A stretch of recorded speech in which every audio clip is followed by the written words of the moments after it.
नमस्कार, मैं मनीष स्वागत करता हूं आपको अपने इस यूट्यूब चैनल पे।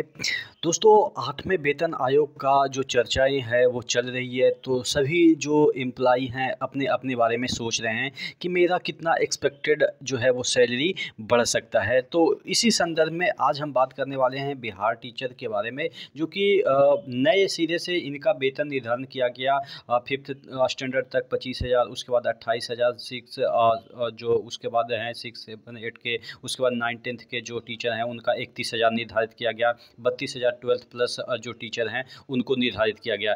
तो अब ये हाल ही फिलहाल में निर्धारित हुआ और उसके बाद फिर से निर्धारण 2026 में जब लागू होना है तो निर्धारित होगा फिर से। तो चूँकि इनको ग्रेड पे नहीं दिया गया था कि कौन से ग्रेड पे है, जैसे सपोज ग्रेड पे होता है 18,000 का बेसिक सैलरी, जिसे हम 1800 ग्रेड पे, 1900 ग्रेड पे में 19,900 होता है, फिर 20,000 ग्रेड पे होता है, 2000 ग्रेड पे होता है, उसके बाद 2400 ग्रेड पे होता है 2800, फिर उस तरीके से 4600, 4200, 5400, 6600 इस तरीके से ग्रेड पे होता है। तो ग्रेड पे इनका नहीं बताया गया और इनका अलग से एक बेसिक निर्धारित किया गया कि आपका जो बेसिक सैलरी है वो ये रहेगा।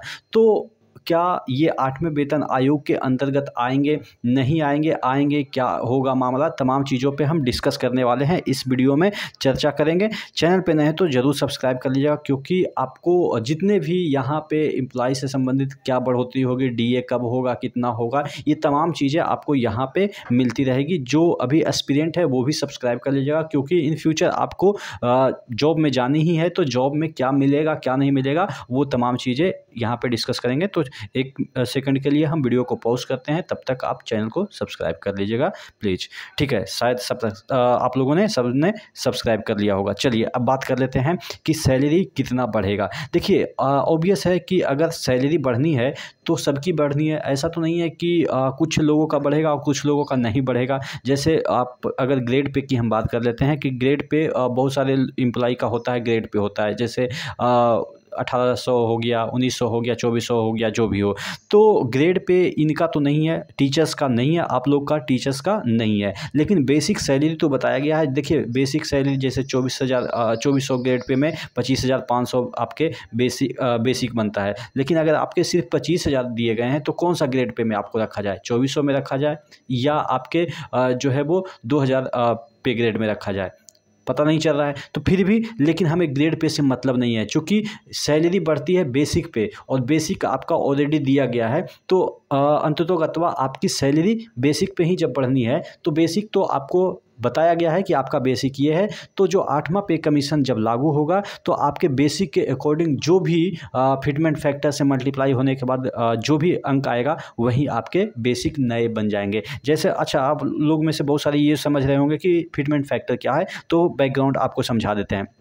देखिए, जब ये वेतन आयोग गठित हुआ, आपके 3rd वेतन आयोग 20% की वृद्धि दी गई, 2nd वेतन आयोग में 14% की वृद्धि दी गई, उसके बाद 4th वेतन आयोग में 27.6 का वृद्धि दी गई। मिनिमम सैलरी यहाँ पे 7,550 हुआ, जो कि आपके ग्रेड पे और बेसिक जिसे हम कर रहे हैं। उसके बाद 5th वेतन में जो आयोग आया 1996 में, उसमें 31% की वृद्धि हुई। मिनिमम आपकी सैलरी बन गई थी 2550 हो गया। उसके बाद 6th वेतन आयोग जो कि 2006 में लागू हुआ, वो आपके सबसे ज़्यादा वेतन में बढ़ोतरी दिया, जिसमें कि 54% का वृद्धि हुई और मिनिमम जो आपकी सैलरी हुई वो 7,000 हुई। उसमें फिटमेंट फैक्टर जो है वो 1.86 हुआ। उसके बाद 7th पे जो कि अभी चल रहा है 16 में लागू हुआ, जिसमें कि फिटमेंट फैक्टर 2.57 से वृद्धि हुई। आपके जो सैलरी है वो 7,000 से जाकर देखिएगा मिनिमम सैलरी आपके 18,000 हो गई। इसमें 14.29% की वृद्धि हुई। उसी तरीके से जब 8वां वेतन आयोग आएगा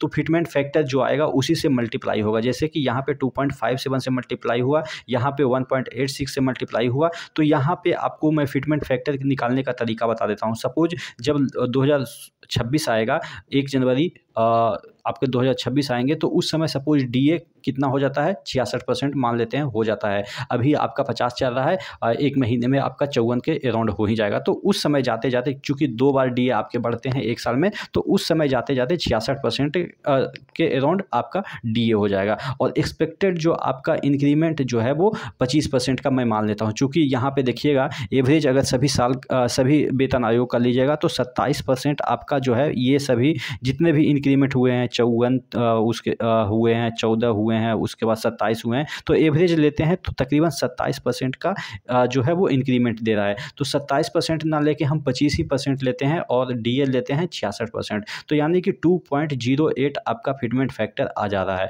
तो फिटमेंट फैक्टर यानी कि जितना भी बेसिक है उसमें मल्टीप्लाई कर दीजिए 2.08 से। तो अगर हम 2.08 से मल्टीप्लाई कर देते हैं तो आपका यहाँ पे 25,000 का जो है वो बेसिक सैलरी आपके 52,000 हो जाएंगे। यानी कि 5th स्टैंडर्ड तक के जो पढ़ा रहे हैं उनका जो सैलरी है वो 52,000 हो जाएगा। और इनका जो है वो 64 यानी कि 65-66 के अराउंड इनका सैलरी हो जाएगा। आप इसको डबल से ही मल्टीप्लाई कीजिए, 2.08 हटाइए, 2 से ही सिर्फ मल्टीप्लाई कीजिए, और भी कम कर लेते हैं तो कम से कम 64,000 इनका, यानी कि 65,000 के अराउंड। उसी तरीके से 28,000 में आप मल्टीप्लाई कर लीजिएगा 2.08 से, तो जितना भी सैलरी आएगा वो आपका मिनिमम होगा। उसके बाद आपके जो मेडिकल मिलते हैं 1,000 रुपया, वो भी रिवाइज हो जाएंगे। उसके बाद आपके उस समय का डीए 4% वो भी मिलेंगे। तो और भी इंसेंटिव मिला के यहाँ पे ही आपको मैं बता रहा हूँ कि मिनिमम आपके 60,000 इन ग्रॉस आपको मिल जाएंगे। और यहाँ पे तकरीबन 70 से 72,000 आपको 12th वाले को ग्रॉस बन जाते हैं। तो ये है